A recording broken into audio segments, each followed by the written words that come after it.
ሰላም እንዴት ናችሁ ተማሪዎች? ዛሬ በአዲስ ቪዲዮ ተመልሼ መጥቻለሁ። በዚህ ቪዲዮ የምናየው ዩኒት 6 ላይ ኤሌክትሮማግኔቲክ ዌቭስ ኤንድ ጂኦሜትሪካል ኦፕቲክስ በተሰኘው ዩኒት ላይ ኤሌክትሮማግኔቲክ ዌቭስ ብለን ስለ ኤሌክትሮማግኔቲክ ዌቮች የምናወራ ይሆናል ማለት ነው። ታዲያ ስለ ኤሌክትሮማግኔቲክ ዌቭ ማወቃችሁ ለምን እንደሆነ አፕሊኬሽኑንም አብረን የምናይ ይሆናል ማለት ነው። ስለሆነም እኛን እስከ መጨረሻ መከታተላችሁን እንዳትረሱ። ሳቋማ እንደምታውቁት ቴሌግራም ላይ ገብታችሁ መከታተል ትችላላችሁ። በተጨማሪም ደግሞ የዩቲዩብ ቻናሉ ላይም ገብታችሁ የተለያዩ ቪዲዮዎችም አሉ ለእናንተ የሚያግዙ እንድትከታተሏቸው ጋብዛለሁ። በመጨረሻም ዌብሳይቱ ላይ ብትገቡ በቂ የሆነ ማቴሪያል ማግኘት ትችላላችሁ። በዚህ ሴክሽን መጨረሻ ልታውቁት የሚገባ አንድ ነገር አለ። በመጀመሪያ ምንድነው? By the end of this section you should be able to describe the propagation of electromagnetic waves ይላል። እንግዲህ መጽሐፋችሁ ላይ ኦብጀክቲቭ የምትመለከቱ ስለ ኤሌክትሮማግኔቲክ ዌቭ እንዴት አድርገው ፕሮፓጌት እንደሚያደርጉ ወይም እንዴት አድርገው በተለያየ ሚዲየም ውስጥ እንደሚጓዙ ወይም እንደሚሰራጩ ስለሱ በደንብ አድርጋችሁ ታብራራላችሁ። በተጨማሪ ደግሞ you should be able to state source of electromagnetic waves። አሁን ኤሌክትሮማግኔቲክ ዌቭ እንዴት እንደሚጓዝ ካወቃችሁ በኋላ ደግሞ በቀጣይ ኤሌክትሮማግኔቲክ ዌቭን ከየት ነው የምናገኛቸው፣ ሶርሶች እነማን ናቸው፣ ምንጮቹ የኤሌክትሮማግኔቲክ ዌቭስ ምንጮች ምንድን ናቸው የሚለውን ነገር መጥቀስ ትችላላችሁ ማለት ነው። A wave transfers energy from one place to another without transferring matter ይላል። ዌቮች ኢነርጂን ከአንድ ቦታ ወደ ሌላ ቦታ ማተርን ሳይንቀሳቀስ ማለትም ማተሩ ከአንድ ቦታ ሌላ ቦታ ሳይሸጋገር ኢነርጂ ትራንስፈር የሚደረግበት መንገድ ነው ማለት ነው። ስለዚህ ብዙ ጊዜ እንደምታውቁት ኢነርጂ ፊዚክስ ላይ ትራንስፈር የሚደረግበት ማተር ሲንቀሳቀስ ነው፣ ወይም አንድ የአካል የተሰራበት ፓርቲክሎች እነሱ ከአንድ ቦታ ሌላ ቦታ ሲጓዙ ነው ኢነርጂ ትራንስፈር ሆነ የምንለው። ዌቭ ግን ማተሮች ሳይንቀሳቀሱ ባሉበት ቦታ ሆነው ኢነርጂው አንደኛው ፓርቲክል ሌላኛው ፓርቲክል በመንካት ምን ይፈጥራል ማለት ነው? ኦሲሌሽን ይፈጥራል። ስለዚህ ይሄ ኮሊዥን ወይም ፓርቲክል ቱ ፓርቲክል ኮሊዥን ይሄ ምንድን እንለዋለን? ዲስተርባንሱ ፕሮፓጌት ሲያደርግ ወይም መሰራጨት ሲጀምር የሚፈጥረው ይሄ የምትመለከቱት ፓተርን ዌቭ ብለን እንጠራዋለን። ታዲያ ይህ አይነት አፒራንስ ለምሳሌ ማተር ዌቭ የምንለው ለምሳሌ ቁሶች ላይ ያለው ዌቭ ላይ መመልከት ትችላላችሁ። ማተር ዌቭ ስንል ለምሳሌ እንደ ዋተር ዌቭ አለ፣ ሳውንድ ዌቭ አለ። ታዲያ ለምሳሌ ውሃ ላይ የሚፈጠረውን ዌቭ ስትመለከቱ ዌቭ ስፕሪድ ሲያደርግ ታያላችሁ፣ ሲንቀሳቀስ ታያላችሁ። እና የሚንቀሳቀስበት ምክንያት ምንድን ነው? እንግዲህ የተሰራበት ምን አለ ማለት ነው፣ ዋተር ሞለኪውሎች ውስጥ ምንድን ያደርጋሉ ማለት ነው? ኮሊዥን ይፈጥራሉ። ስለዚህ አንደኛው ዋተር ሞለኪውል ሌላኛው ዋተር ሞለኪውል ላይ ኮሊዥን እየፈጠረ ምን ይፈጥራል ማለት ነው? የዲስተርባንስ ፕሮፓጌሽን ይፈጥራል። ስለዚህ የአንደኛው ፓርቲክል ዲስተርባንስ እየተሰራጨ ይሄዳል ማለት ነው። ስለዚህ ይህንን ስርጭት ምን እንለዋለን? ባጭሩ ዌቭ እንለዋለን። ስለዚህ ስለ ዌቭ ስናወራ ምንድነው መርሳት የሌለባችሁ? ማተር አይደለም የሚንቀሳቀሰው። ማተር ሳይሆን የሚንቀሳቀሰው ዲስተርባንሱ ነው ከአንድ ቦታ ወደ ሌላ ቦታ ሙቭ የሚያደርገው። ስለዚህ የምትመለከቱት ፓርቲክሎች ለፓርቲክል አንደኛው ፓርቲክል ሌላኛው ፓርቲክል በሚገፋበት ጊዜ ይሄ ኮሊዥን በሰንሰለታዊ በሆነ ሁኔታ በቀጣይ ያለውን ፓርቲክል እየገፋ ሌላኛው የማተር ጫፍ ላይ ይደርሳል። ስለዚህ በዚህ መንገድ ማተር ሳይንቀሳቀስ ወይም ማተር ከአንድ ቦታ ሌላ ቦታ ሳይሄድ ኢነርጂን ከአንድ ነጥብ ወደ ሌላ ነጥብ ትራንስፈር የምናደርግበት መንገድ ነው ማለት ነው። ስለዚህ ምን ብለን እንጠራዋለን? ዌቭ ብለን እንጠራዋለን። መልካም። ታዲያ ዌቭ ፕሮፓጌት የሚሆንበት የሚሰራጭበት ሚዲየም የምንለው ነገር አለ። በደንብ እናያለን ስለ ሚዲየም። ታዲያ በሚዲየሙ ላይ ተነስተን ሁለት አይነት ዌቮች አሉ። So depending on their medium of propagation, waves are categorized into 1 mechanical waves and 2 electromagnetic waves።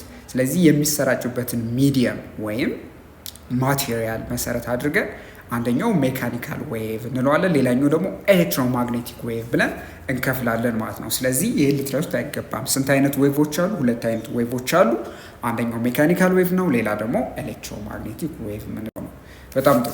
አሁን ስለ ሜካኒካል ዌቭ እስኪ የተወሰነ እናውራ።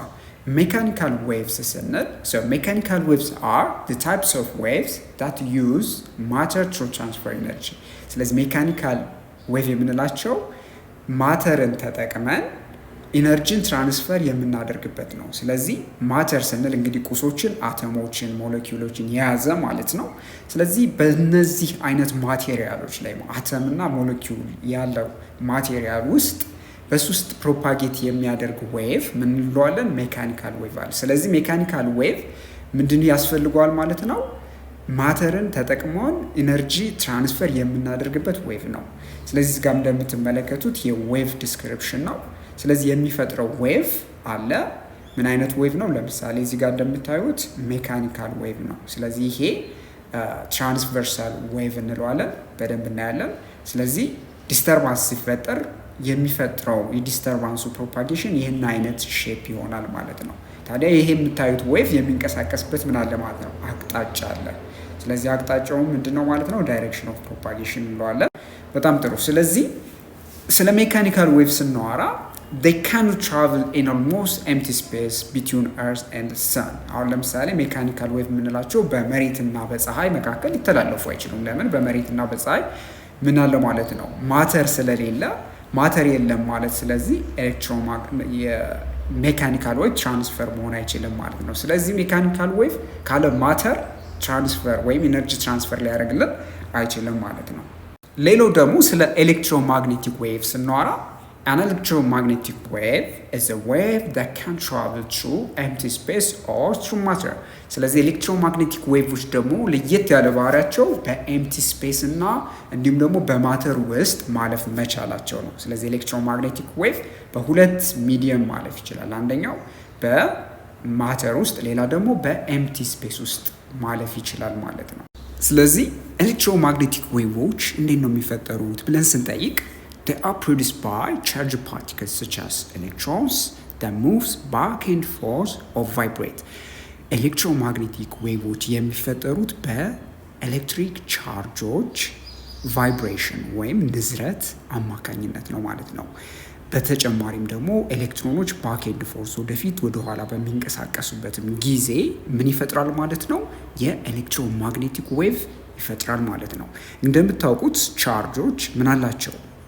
ኤሌክትሪክ ፊልድ አላቸው እንበልና እዚህ ጋር አንዱን ፖዚቲቭ ቻርጅ እንውሰድ እና ይቺ የምትመለከቷት አንዷ የኤሌክትሪክ ፊልድ ላይን ነች እና አሁን ቻርጁ በሚንቀሳቀስበት ጊዜ ኤሌክትሪክ ፊልድ ላይኑ ወይም ኤሌክትሪክ ፊልድ ሪፕሬዘንት የሚያደርገው ምንድን ይፈጠራል ማለት ነው?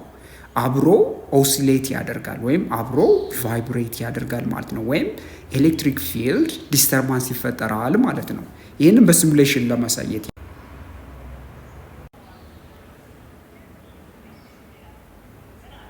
እሺ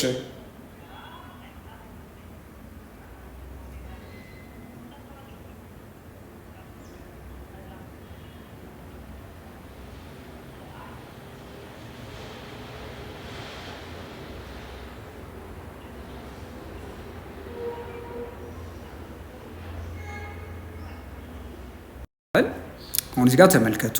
እዚህ ጋር ቻርጅድ ፓርቲክል አለ እና ምንድነው የሚሆነው? እንደምትመለከቱት ቻርጅድ ፓርቲክሉ በሚንቀሳቀስበት ጊዜ ወደ ላይ ወደ ታች በሚንቀሳቀስበት ጊዜ የምታዩት በቀይ የተሰመረው መስመር ኤሌክትሪክ ፊልድ ላይኑ ነው ብላችሁ ብትወስዱት ኤሌክትሪክ ፊልድ ላይኑ እንደ ቻርጁ ምን ያደርጋል ማለት ነው?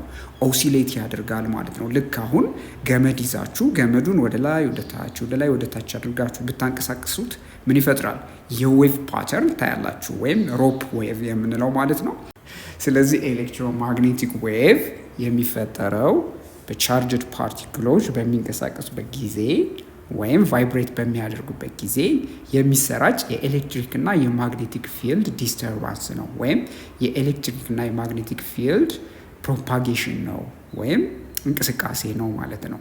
ታዲያ እንደምታዩት ኤሌክትሮማግኔቲክ ዌቭ ሁለት ነገሮች አሉት፣ ኤሌክትሪክ ፊልድ እና ማግኔቲክ ፊልድ። ስለዚህ ማግኔቲክ ፊልዱም ኦሲሌት ያደርጋል እንደምታዩት እዚህ ጋር ወደ ጎን፣ ኤሌክትሪክ ፊልዱም ደግሞ ኦሲሌት ያደርጋል እና ሁለቱም 90 ዲግሪ የሚሰሩ ናቸው። ስለነዚህ በደንብ በጥልቀት እናያለን ማለት ነው። በተጨማሪ ሌላው ደግሞ ትረስቱ የማይገባው ኤሌክትሮማግኔቲክ ዌቭ ምን አይነት ዌቭ ነው? ትራንስቨርሳል ዌቭ ነው ብላችሁ 9ኛ ክፍል ላይ ተምራችሁ ነበረ። ትራንስቨርሳል ዌቭ የምንለው የዌቭ ቫይብሬሽን የሚነዝርበት ወይም ኦሲሌት የሚያደርግበት አቅጣጫና ፕሮፓጌት የሚያደርግበት ወይም የሚጓዝበት አቅጣጫ 90 ዲግሪ የሚሰሩ ከሆነ ይህ የምንለዋለን ትራንስቨርሳል ዌቭ ብለን ተነጋግረን ነበር ማለት ነው። ስለዚህ ስለ ትራንስቨርሳል እንዲሁም ደግሞ ስለ ሎንጂቱዳል ዌቭ ስናወራ በኢንትራንስቨርሳል ዌቭ ወይም ትራንስቨርሳል ዌቭ ላይ ዳይሬክሽን ኦፍ ኦሲሌሽን ኢዝ ፐርፔንዲኩላር ቱ ዳይሬክሽን ኦፍ ፕሮፓጌሽን ኦፍ ዌቭ። በሎንጂቱዳል ዌቭ ቀደም ብለን እንደተነገርነው የዳይሬክሽን ኦፍ ፕሮፓጌሽኑ እንደምታዩት እና ደግሞ ዳይሬክሽን ኦፍ ኦሲሌሽኑ ወይም የሚነዝርበት ወይም ደግሞ ባክ ኤንድ ፎርዝ የሚንቀሳቀስበት የዌቭ አቅጣጫ ምንድናቸው? 90 ዲግሪ ናቸው። while in a longitudinal wave the direction of oscillation is parallel to the direction of propagation of the wave። በሎንጂቱዲናል ዌቭ ጊዜ ደግሞ ዳይሬክሽን ኦፍ ፕሮፓጌሽኑ የምታዩት ከኦሲሌሽኑ ወይም ከቫይብሬሽኑ ጋር ፓራላል ናቸው ማለት ነው። እስኪ ስለ ትራንስቨርሳል እንዲሁም ደግሞ ሎንጂቱዲናል ዌቭ ምሳሌዎች እናውራ። ለምሳሌ ዌቭ ኦን ሮፕ ብትመለከቱ ወይም ገመድ ላይ ያለ ዌቭ አንድ የትራንስቨርሳል ዌቭ ምሳሌ ነው። ሌላ ደግሞ ዌቭ ኦን ዋተር፣ ስለዚህ ውሃ ላይ ለምሳሌ የሚፈጠሩ ሪፕሎችን ወይም ዌቭ ብትመለከቱ ምን አይነት ዌቮች ናቸው? ትራንስቨርሳል ዌቮች ናቸው ማለት ነው። ሎንጂቱዲናል ዌቭ የምንላቸው ለምሳሌ እንደ ሳውንድ ዌቭ ደግሞ ሳይዝሚክ ፒ ዌቭስ የምንላቸው አለ። የመሬት ንዝረት ላይ እነዚህ አይነት ዌቮች አሉ። ስለዚህ ሳይዝሚክ ፒ ዌቭስ ለምሳሌ የሎንጂቱዲናል ዌቭስ አንድ ምሳሌ ነው ማለት ነው። ስለዚህ ላይ ቁልፍ ሀሳብ እዚህ ጋር የምትይዙት ነጥብ አለ እና ልትረሱት አይገባም። ምን መሰላችሁ? ስለ ኤሌክትሮማግኔቲክ ዌቭ እያወራን አይደለም? ኤሌክትሮማግኔቲክ ዌቭ is a wave that consists of oscillating electric and magnetic fields ብላችሁ መያዝ አለባችሁ። ኤሌክትሮማግኔቲክ ዌቭ የምንለው ነገር የኤሌክትሪክ እና የማግኔቲክ ፊልድ ኦሲሌሽን የሚይዝ ምንድን ነው? ዌቭ ነው። ስለዚህ ዌቭን ብቻ ብሎ ዲፋይን ከማድረጋችሁ በተጨማሪ ኤሌክትሪክ እና የማግኔቲክ ፊልድ ኦሲሌሽን ነው ብላችሁ ልትይዙት ይገባል ማለት ነው። ስለዚህ በተጨማሪም which radiates outward from the source at speed of light። ሌላ ደግሞ ዴፊኒሽናችሁ ላይ የምትጨምሩት ኤሌክትሮማግኔቲክ ዌቭ ስፕሪድ የሚያደርግበት የሚሰራጭበት ፍጥነት በምን አይነት ፍጥነት ነው? በብርሃን ፍጥነት ነው ማለት ነው። ስለዚህ እንግዲህ ምን ያህል እጅግ ከፍተኛ ፍጥነት ያለው ዌቭ እንደሆነ ገና ከዚህ መገመት ትችላላችሁ። አብዛኞቹ የምናያቸው ዌቮች ሜካኒካል ዌቮች በምንድን ነው በአይናችሁ ሪኮግናይዝ የምታደርጉት ነው። ግን የኤሌክትሮማግኔቲክ ዌቭ ፍጥነቱ በጣም እጅግ ከፍተኛ ከመሆኑ የተነሳ አንሪኮግናይዘብል ነው ወይም በአይናችሁ ዲቴክት ለማድረግ አስቸጋሪ ነው ማለት ነው። ስለዚህ like all waves an M wave has a frequency and wavelength። ስለዚህ እንደ ሌሎች ዌቮች ኤኤም ዌቭ የምንለው ፍሪኩዌንሲ እና ዌቭሌንግዝ አለው ማለት ነው። ስለዚህ ፍሪኩዌንሲ የሚለውን ነገር ምን አድርገን ነው ዲፋይን የምናደርገው? ዴፊኒሽናችን የሚሆነው the number of times the electric and magnetic parts vibrate each second is the frequency of the wave እንላለን። በየሰከንዱ ማለትም በአንድ ሰከንድ ውስጥ የኤሌክትሪክ እና የማግኔቲክ ፊልዱ የኤሌክትሮማግኔቲክ ፊልድ ማለት ነው ቫይብሬት የሚያደርግበት መጠን ወይም ቁጥር በአንድ ሰከንድ ውስጥ ያለውን ፍሪኩዌንሲ እንለዋለን። ስለዚህ ናምበር ኦፍ ሳይክልስ እንለዋለን። አንዳንዴ ናምበር ኦፍ ቫይብሬሽን ፐር ሰከንድ ነው ማለት ነው የፍሪኩዌንሲ ዴፊኒሽን። ስለዚህ ፍሪኩዌንሲ ይህንን ብለን ዲፋይን ካደረገ ዌቭሌንግዝ ደግሞ እንዴት አድርገን ዲፋይን እናደርጋለን? the wavelength is the distance between the crest or troughs of the vibrating electric or magnetic parts። የማግኔቲክ ወይም የኤሌክትሪክ ፓርቱ የዌቫችን እንግዲህ ሁለት አይነት ምንድን ያለው ብለናል? ቫይብሬሽን ነው የኤሌክትሪክ እና የማግኔቲክ ሁለቱም 90 ዲግሪ እንደሚሰሩ ተነጋግረን ነበረ። ታዲያ እነዚህ እንግዲህ ዌቮች በምትመለከቱት እዚህ ጋር በዲያግራሙ ላይ በሚጓዙበት ጊዜ የማግኔቲኩ ፊልድ እና የኤሌክትሪኩ ፊልድ ያለው የዌቭ ሌንግዝ መጠን ተመሳሳይ ነው። ስለዚህ ያለው ምንድነው እዚህ ሴንቴንስ ላይ የዌቭ ሌንግዛችን ባጭሩ በዌቭ ማለትም በኤሌክትሮማግኔቲክ ዌቭ ላይ የኤሌክትሪክ እና የማግኔቲክ ምን አለው ማለት ነው ክረስት የምንለው አለ፣ ትራፍ የምንለው አለ። እዚህ ጋር የምትመለከቱት እጥፋት እና የሚቀጥለው የዌቭ ጥፋት በሁለቱ መካከል ያለውና ከስር ደግሞ ያለው ትራፍ የምንለው ማለት ነው። በትራፉና በሚቀጥለው ከአንደኛው ትራፍ ቀጥሎ በሚገኘው ትራፍ መካከል ያለው ዲስታንስ ባጭሩ ምን ብለን እንጠራዋለን? ዌቭ ሌንግዝ ብለን እንጠራዋለን ማለት ነው። ሌላው ደግሞ ስለ ሬዲየንት ኢነርጂ እናወራለን። ሬዲየንት ኢነርጂ ፍሮም ደ ሰን ከፀሐይ የሚገኘው ሬዲየንት ኢነርጂ እንለዋለን እና the sun emits electromagnetic waves that travel through space and reach earth። ፀሐይ የምትለቀው ኤሌክትሮማግኔቲክ ዌቭ ምን ያደርጋል? የሬዲየንት ኢነርጂ ወይም የሚጓዘው በስፔስ ውስጥ ማለትም ምንም አተም በሌለበት ወይም ኤምቲ ስፔስ የምንለው በፀሐይና በመሬት መካከል በሱ ተጉዞ መሬት ላይ ይደርሳል ማለት ነው። ስለዚህ ስለ ሬዲየንት ኢነርጂ ስታዩ ምን ያህል አስፈላጊ እንደሆነ የምታዩት ምንድን ነው? ምንም እንኳ አየር በሌለበት ቦታ ሁሉ ኢነርጂን ትራንስፈር ማድረግ እንችላለን የሚለውን ነገር ዲስከቨር ያደረግንበት አስገራሚ የተፈጥሮ ስጦታ ነው ማለት ነው። the energy carried by electromagnetic waves is called radiant energy። ስለዚህ ኢነርጂ የኤሌክትሮማግኔቲክ ዌቭ የሚሸከመውን ኢነርጂ ወይም ጉልበት ምን ብለን እንጠራዋለን? ሬዲያንት ኢነርጂ ብለን እንጠራዋለን። almost 92% of the radiant energy that reaches the earth from the sun is carried by infrared and visible light waves። ምን አለ መሰላችሁ? ከፀሐይ አሁን የሚመጣው ሬዲያንት ኢነርጂ የሚሸከሙት የኤሌክትሮማግኔቲክ ዌቭ አይነቶች አሉ። እነሱ ምንናቸው? ኢንፍራሬድ እና ቪዚብል ላይት እንላቸዋለን። በሚገባ ምንድናቸው የሚለውን ነገር አስረዳችኋለሁ። እና 92% ሬዲየንት ኢነርጂ በእነዚህ ዌቮች አማካኝነት ነው መሬት የሚደርሰው ማለት ነው። ታዲያ እነዚህ ለምሳሌ ኢንፍራሬድ ዌቭስ የምንላቸው የኤሌክትሮማግኔቲክ ዌቭ አይነቶች፣ ስለዚህ እነሱ ለምሳሌ ኢንፍራሬድ የምትወስዱት ኢንፍራሬድ ዌቭስ ሜክስ ዩ ፊል ዋርም ዌን ዩ ሲት ኢን ሰንላይት። ምን እያልን ነው? ኢንፍራሬድ ዌቭ እንግዲህ ፀሐይም ላይ አሁን ለምሳሌ ብትቀመጡ ሊሞቃችሁ የሚያደርጋችሁ ዋናው የኤሌክትሮማግኔቲክ ዌቭ ምንድነው?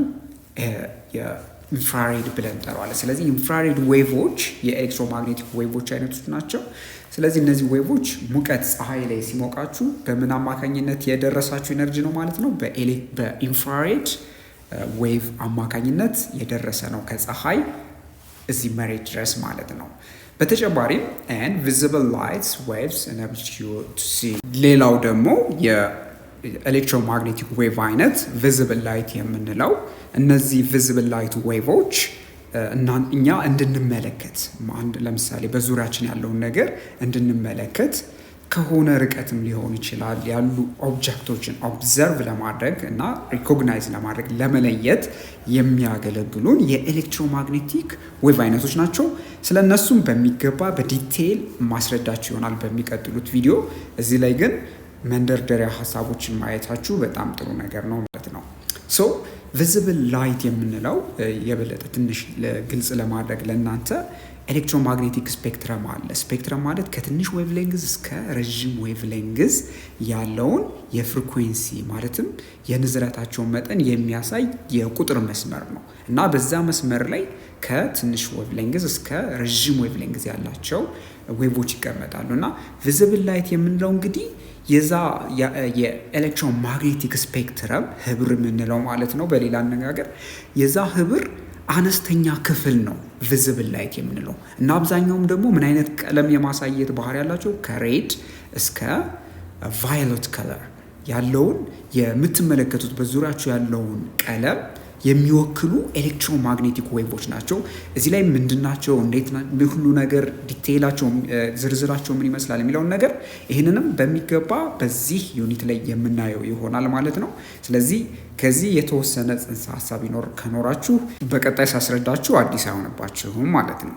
እና በተጨማሪ small amount of the radiant energy that reaches Earth is carried by ultraviolet waves። ሌላ ደግሞ ultraviolet waves የምንላቸው የኤሌክትሮማግኔቲክ ዌቭ አይነቶች አሉ ማለት ነው። ጥቂቱ ደግሞ መሬት ላይ እንዲደርስ እንግዲህ 92%ቱ ቀደም ብለን በቪዚብል ላይት እና በኢንፍራሬድ ዌቭ አማካኝነት ይደርሳል ብለናል እና እንግዲህ ጥቂቱ ከ8%ቱ ማለት ነው የቀረው ከፀሐይ አንስቶ መሬት የሚደርሰው በአልትራቫዮሌት በተሰኙ ኤሌክትሮማግኔቲክ ዌቮች አማካኝነት ነው ማለት ነው። ስለሆነ በተጨማሪ ለምሳሌ እነዚህ አልትራቫዮሌት ዌቭስ የምንላቸው ነገሮች ምንድን አይነት በቀን ውስጥ የት ጋ ነው ወይም በምን ማወቅ እንችላለን ካላችሁኝ These are the waves that can cause sunburn if you are exposed to sunlight for long time. ብዙ ጊዜ ፀሐይ ላይ ካሳለፋችሁ ቆዳችሁ ላይ የሚያጋጥማችሁ ሰንበርን የሚለው ነገር አለ። ሰንበርን ስንል ፀሐይ ብርሃን ቆዳችሁ ላይ ሲያርፍ የሚያቃጥል ስሜት ያለው ምንድን ነው ማለት ነው? ኤክስፒሪየንስ ነው ሰንበርን የምንለው። ስለዚህ ሰንበርን ሁሉም ሰው ኤክስፒሪየንስ ያደርገዋል ቆዳው ላይ። ታዲያ ሰንበርን እንዲፈጠር ያደረገው ወይም የቆዳ ማቃጠል ስሜት እንዲኖር ያደረገው የፀሐይ ኤሌክትሮማግኔቲክ ወይም ከፀሐይ መሬት የሚደርሰው ኤሌክትሮማግኔቲክ ዌቭ የትኛው ክፍሉ ነው ብለን ከወሰድን አልትራቫዮሌት ሬይ ናቸው ወይም አልትራቫዮሌት ዌቭስ ብለን የምንጠራቸው ማለት ነው። ስለዚህ እነዚህ ዌቮች ወይም ዩቪ ሬይ እንላቸዋለን። ቆዳችሁን ምን የማድረግ እንትናላችሁ ማለት ነው። ብዙ ጊዜ ፀሐይ ላይ ካሳረፋችሁ ቆዳችሁን እንዲያቃጥላችሁ የሚያደርገው የኤሌክትሮማግኔቲክ ዌቭ ማለትም ከፀሐይ መሬት የሚደርሰው የሬዲያንት ኢነርጂ አንደኛው ክፍል ነው ማለት ነው። በሴክሽን ሰመሪያችን አሁን ከዚህ ቪዲዮ ላይ እንግዲህ ምን ተነጋግረን ነበረ ማለት ነው። በዋናነት ኤሌክትሮማግኔቲክ ዌቭስ ወይም ኢኤም ዌቭስ የምንላቸው ማለት ነው። ኢኤም ዌቭስ አር ትራንስቨርስ ዌቭስ ሜድ ኦፍ ቫይብሬቲንግ ኤሌክትሪክ ኤንድ ማግኔቲክ ፊልድ። ስለዚህ በጣም ይሄ ቁልፍ የሆነ ሀሳብ ነው። ኤሌክትሮማግኔቲክ ዌቭስ የምንላቸው ምንድን ናቸው? እነዚህ ዌቮች ትራንስቨርስ ዌቭ ናቸው። በመጀመሪያ ትራንስቨርስ ዌቭ ማለት ቫይብሬት የሚጓዘው ዌቭ ቫይብሬት የሚያደርግበትና የሚጓዝበት አቅጣጫ 90 ዲግሪ የሚሰራ ከሆነ ያ ምን ብለን እንጠራዋለን? ትራንስቨርስ ዌቭ እንለዋለን። ስለዚህ የዚህ አይነት ሲሆኑ በተጨማሪ ደግሞ የኤሌክትሪክ እና ማግኔቲክ ፊልድ ምንድን አላቸው ማለት ነው። የሚርገበገብ የኤሌክትሪክ እና ማግኔቲክ ፊልድ ክፍል አላቸው ወይም ኤሌክትሮማግኔቲክ የሚለውን ስም ያገኘነውም ከዛ ነው ማለት ነው። ስለዚህ ይህንን ፈጽማችሁ ልትረሱት አይገባም ማለት ነው። የመጀመሪያው ጥያቄ ኤክሰርሳይዝ 6.1 what are the different types of waves ይለናል። እንግዲህ የተለያዩ ዌቮች አሉ ብለን ነበረ። ምንድን ናቸው? የመጀመሪያው ሜካኒካል ዌቭስ የምንላቸው ናቸው። ሁለተኛ ደግሞ ኤሌክትሮማግኔቲክ ዌቭስ የምንላቸው ናቸው። ሜካኒካል ዌቭስ የምንላቸው በሜካኒካል ሚዲየም ወይም በማተር ውስጥ ትራቭል የሚያደርጉ ዌቮች ናቸው። ኤሌክትሮማግኔቲክ ዌቭስ የምንላቸው ደግሞ በኤምቲ ስፔስ ውስጥ ወይም በቫኪዩም ውስጥ ትራቭል የሚያደርጉ ዌቮች እንደሆኑ ተነጋግረን ነበር። ሌላው ደግሞ ኤክሰርሳይዝ 6.2 ላይ ምን ይጠቀናል? Did you recall the difference between transverse and longitudinal waves? ትራንስቨርስ እና ሎንጂቱዲናል ዌቭ የዌቭ አይነቶች ናቸው። እነዚህ ደግሞ አይነታቸው በምንድን ነው የተሰጣቸው ስማቸው? ዌቭ በሚጓዝበት አቅጣጫና ወይም የዌቭ ትራንስሚት በሚሆንበት ሚዲየም ውስጥ ያሉት ፓርቲክሎች ቫይብሬት በሚያደርጉበት አቅጣጫ ላይ መሰረት ተደርጎ የተሰጠ ስም ነው። ምንድን ነው ትርጉማቸው ብለን የሰጠናቸው? አንደኛው ትራንስቨርስ ዌቭስ የምንላቸው ትራንስቨርስ ዌቭስ have particle motion perpendicular to wave direction። ስለዚህ ዌቭ የሚጓዝበት አቅጣጫ እና ደግሞ ፓርቲክሎች ቫይብሬት የሚያደርጉበት አቅጣጫ ምንድነው? ፐርፔንዲኩላር ነው ብለን ነበረ። ሎንጂቱዲናል ዌቭ ላይ ደግሞ ሎንጂቱዲናል ዌቭስ have particle motion parallel to wave direction። ዌቭ የሚጓዝበትና የሚዲየሙ ላይ ያሉት ፓርቲክሎች ቫይብሬት የሚያደርጉበት አቅጣጫ ፓራራል ነው ብለን ተመልክተን ነበረ ማለት ነው። 6.1 ሪቪው ኩዌስችኖችንም እሱን አሁን በዚህ ቪዲዮ አብረን እንሰራለን። መልካም። ስለዚህ የኩዌስችን 1 ላይ ምን ይጠይቀናል? ኤክስፕሌን ሃው አን ኤሌክትሮማግኔቲክ ዌቭ ፕሮፓጌትስ ወይም ይሄ ኢኤም ዌቭስ የምንለው ነገር እንዴት አድርጎ ይጓዛል ወይም ፕሮፓጌት ያደርጋል የሚለው ነገር እየጠይቀን ነው። ስለዚህ ምን ብለን ነበረ? An electromagnetic or EM wave propagates through space by the oscillation of electric and magnetic field that are perpendicular to each other and to the direction of wave travel። ምን ብለን ነበረ? ስለዚህ የኤሌክትሪክ እና የማግኔቲክ ፊልዶች ሁለቱም 90 ዲግሪ የሚሰሩ ወይም ፐርፔንዲኩላር የሆኑ ፊልዶች በሚርገበገቡበት ጊዜ እና የሚርገበገቡበት ጊዜ የሚፈጥሩት ዌቭ የሚጓዝበት አቅጣጫ ማለት ነው ከኤሌክትሪክ ፊልዱ እና ከማግኔቲክ ፊልዱ ጋር 90 ዲግሪ የሚሰራ ከሆነ እዚህ ጋር ዲያግራሙ ላይ እንደምትመለከቱት ማለት ነው የሚጓዝበት አቅጣጫ ለሁለቱ ለኤሌክትሪክ ፊልድ እና ለማግኔቲክ ፊልዱ 90 ዲግሪ ይሰራል ብለናል። ታዲያ እንዲህ አይነት ዌቭ እንግዲህ በዚህ አይነት መንገድ ፕሮፓጌት የሚያደርግ ዌቭ ምን አይነት ፕሮፓጌሽን ነው? የኤሌክትሮማግኔቲክ ዌቭ ፕሮፓጌሽን ነው ማለት ነው። ስለዚህ ይህንን አይነት እንግዲህ ፕሮፓጌሽን የኤሌክትሪክ እና ማግኔቲክ ፊልድ ቫይብሬሽን ፕሮፓጌሽን የምን ፕሮፓጌሽን ነው እንላለን? የኤሌክትሮማግኔቲክ ዌቭ ፕሮፓጌሽን ነው እንላለን። ኩዌስችን 2 ላይ ደግሞ ምን ይጠይቀናል መሰላችን?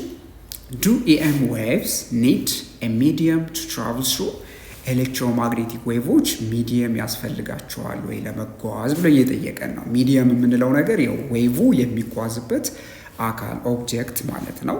ኦብጀክትም ላይሆን ይችላል፣ ለምሳሌ ስፔስም ሊሆን ይችላል ኤሌክትሮማግኔቲክ ዌቭ። መልሳችን ምንድን ነው ለዚህ ጥያቄ? ኖ። ስለዚህ ዋይ ኤሌክትሮማግኔቲክ ዌቭስ ኦር ኢኤም ዌቭስ ዱ ኖት ሪኳየር ኤ ሚዲየም ቱ ትራቭል ትሩ? ኤሌክትሮማግኔቲክ ዌቮች ለመጓዝ በመጀመሪያ ደረጃ ሚዲየም አያስፈልጋቸውም ማለት ነው። ኢኤም ዌቭስ ካን ትራቭል ትሩ ዘ ቫኪዩም ኦፍ ስፔስ። በቫኪዩም ውስጥ ወይም የአየር ቅንጣት በሌለበት ስፔስ ውስጥ በቫኪዩም ውስጥ ምን ማድረግ ይችላል ማለት ነው? ትራቭል ማድረግ ይችላል ማለት ነው። ለምን ብለን ከተጠየቀ በኤምቲ ስፔስ ውስጥ ኤሌክትሪክ ፊልድ እና ማግኔቲክ ፊልድ ኤግዚስት ማድረግ ስለሚችል፣ ስለዚህ ኤሌክትሮማግኔቲክ ዌቭ ደግሞ የኤሌክትሪክ እና የማግኔቲክ ፊልድ ቫይብሬሽን ስለሆነ፣ ስለዚህ ምን ያስፈልገው ማለት ነው? ማቴሪያል ሚዲየም ማለትም ፓርቲክል፣ ለምሳሌ ሶሊድ ዋተር፣ ሶሊድ ሊኩዊድ እንዲሁም ሌሎች ለምሳሌ ጋዝ አያስፈልገውም ማለት ነው። ኩዌስችን 3 ደግሞ ምን ይጠይቀናል? ዲስክራይብ ዘ ፕሮፐርቲስ ኦፍ ኤም ዌቭስ ይለናል። የኤሌክትሮማግኔቲክ ዌቭ ፕሮፐርቲውን ጥቀሱ ይለናል። አንደኛው ቀላል ባህሪው ወይም የቀላል የኤሌክትሮማግኔቲክ ባህሪ ምንድነው? ኢት ኢዝ ኤ ትራንስቨርሳል ዌቭ። ኤሌክትሮማግኔቲክ ዌቭ ትራንስቨርሳል ዌቭ ነው ብለናል። ትራንስቨርሳል ምን ብለን ዲፋይን አድርገን ነበረ? ዌቭ የሚጓዝበት አቅጣጫና ዌቭ ደግሞ ላይ የፓርቲክል ወይም የሚዲየሙ ፓርቲክል ቫይብሬት የሚያደርግበት ቫይብሬሽን ወይም የዌቭ ቫይብሬሽን ፐርፐንዲኩላር ከሆኑ ትራንስቨርሳል ዌቭ እንላቸዋለን ማለት ነው። ሌላው ምንድን ነው? ስለ ዌቭ ሌንግዝ እና ፍሪኩዌንሲ አውርተን ነበር። ስለዚህ ዌቭ ሌንግዝ ኤንድ ፍሪኩዌንሲ አለው ብለናል ኤሌክትሮማግኔቲክ ዌቭ። ስለዚህ ዲፋይንድ እንዴት ይሆናል? ዲፋይንድ ባይ ዲስታንስ ቢትዊን ክረስት ኤንድ ኦሲሌሽን ሬት። ስለዚህ ዌቭ ሌንግዝ ስንል በክረስቶቹ መካከል በዌቭ ክረስት ወይም በዌቭ ጥፋቶች መካከል በሁለቱ ያለው ምንድን ነው ማለት ነው? ሌንግዝ ርዝማኔ ማለት ነው። እሱ ምን እንለዋለን? ዌቭ ሌንግዝ እንለዋለን። ሌላው ምንድን ነው? የኦሲሌሽን እንግዲህ ዌቭ ማለት የፓርቲክሎች ኦሲሌሽን የሚፈጥረው ነው ብለናል አይደለ? ወይም የኤሌክትሪክ ፊልድ ኦሲሌሽን የሚፈጥረው ነው ብለናል። ስለዚህ ኦሲሌት በሚያደርግበት ጊዜ ኤሌክትሪክ ፊልዱ የእሱ የኦሲሌሽኑ ወይም አፕ ኤንድ ዳውን የሚሆንበት ኦሲሌሽን ሬት ወይም ፍጥነት ምን እንለዋለን? ፍሪኩዌንሲ እንለዋለን። ለማስታወስ ያህል ፍሪኩዌንሲ ናምበር ኦፍ ሳይክልስ ወይም ናምበር ኦፍ ኦሲሌሽን ፐር ሰከንድ ነው ብለን ዲፋይን አድርገን ነበር። ያ ምን ይጠቅስላችኋል ማለት ነው? የኦሲሌሽን ሬትን ይጠቅስላችኋል ወይም ፍሪኩዌንሲ የሚለውን ነገር ይነግራችኋል ማለት ነው። ስለዚህ ሌላው ደግሞ ያለው ባህሪ ምንድነው? ኤሌክትሮማግኔቲክ ዌቭ ስፒድ አለው፣ ፍጥነት አለው። ስለዚህ ኦል ኤም ዌቭ ትራቭልስ at about 299,792 kilometers per second in a vacuum። ስለዚህ በቫኪዩም ውስጥ በምትመለከቱት እንግዲህ ይሄ ማለት ነው 299,792,000 ኪሎ ሜትሩን በአንድ ሰከንድ ይጓዛል ማለት ነው የኤሌክትሮማግኔቲክ ዌቭ። ስለዚህ ብርሃን ከፀሐይኛ ላይ የሚመጣው ማለት ነው የሚጓዝበት ፍጥነት በእንደዚህ አይነት ፍጥነት እንደሆነ ማየታችሁ ምን ያህል ፈጣን እንደሆነ ከዚህ መገመት ትችላላችሁ ማለት ነው። ስለዚህ ዋናው ሌላው ባህሪ ምንድነው? ላይት ስፒድ አለው ማለት ነው። ሌላው ደግሞ ምንድነው የኤሌክትሮማግኔቲክ ባህሪ? ስፔክትረም የሚባል ነገር አለው። ስፔክትረም ስንል ሬንጅ ፍሮም ሎው ፍሪኩዌንሲ ሬዲዮ ዌቭ ቱ ሃይ ፍሪኩዌንሲ ጋማ ሬ። ስለዚህ ከዝቅተኛ ዌቭ ሌንግዝ አንስቶ እስከ ከፍተኛው የዌቭ ሌንግዝ ርዝማኔ ማለትም ጋማ የሬዲዮ ዌቭስ የምንላቸው ማለት ነው። ከቲቪ ለምሳሌ ሞባይላችሁ ላይ ያለው ሲግናል የሚደርሳችሁ ሲግናል ሬዲዮ ዌቭ ይባላል። ሌላው ደግሞ ጋማሬ የምንላቸው ከእንግዲህ ሰብ አቶሚክ ፓርቲክልስ የምናገኛቸው ለምሳሌ ኒውክሊር ፕላንት ላይ ማለትም የኒውክሊር ጣቢያዎች ላይ ያለውን ለምሳሌ ራዲዬሽን ብትመለከቱት ጋማሬ ነው። ሁለቱም ተመሳሳይ ዌቮች ናቸው እና በሁለቱ እንግዲህ አተሞች በሚለቁት ዌቭ እና በሬዲዮ ዌቭ መካከል ያለ ህብር አለ። ያንንም ህብር ምን ብለን ጠራዋለን? ስፔክትረም። ስለዚህ ህብር ስንል የብዙ ዌቮች ምንድነው ስብስብ ማለት ነው። ስለዚህ ይሄ ስፔክትረም የምንለው ማለት ነው አንድ የኤሌክትሮማግኔቲክ ጸባይ ነው ወይም ባህሪ ነው ማለት ነው። ለምሳሌ ሬንቦ ከለር እንደዚህ ትመለከታላችሁ። እሱ አንድ የኤሌክትሮማግኔቲክ ስፔክትረም አነስተኛ የሆነ ክፍል ነው፣ ግን ከዛም ደግሞ የማይታዩ በአይናችሁ የማታያቸው ክፍሎች አሉ ማለት ነው። ስለዚህ ቪዚብል ላይትን ጨምሮ ጋማሬን ጨምሮ ሬዲዮ ዌቭ ሌሎችንም የምናወራቸው እንደነ ኢንፍራሬድ አልትራቫዮሌት ሬይ የምንላቸውን የያዘ ህብር ምን ብለን እንጠራዋለን? ስፔክትረም ብለን እንጠራዋለን ማለት ነው። እዚህ ቪዲዮ በቂ የሆነ ግንዛቤ እንዳገኛችሁ ተስፋ አድርጋለሁ። በቀጣይ ቪዲዮ ደግሞ እንገናኛለን። እስከዛው ደህና ሁኑ። ቻው ቻው።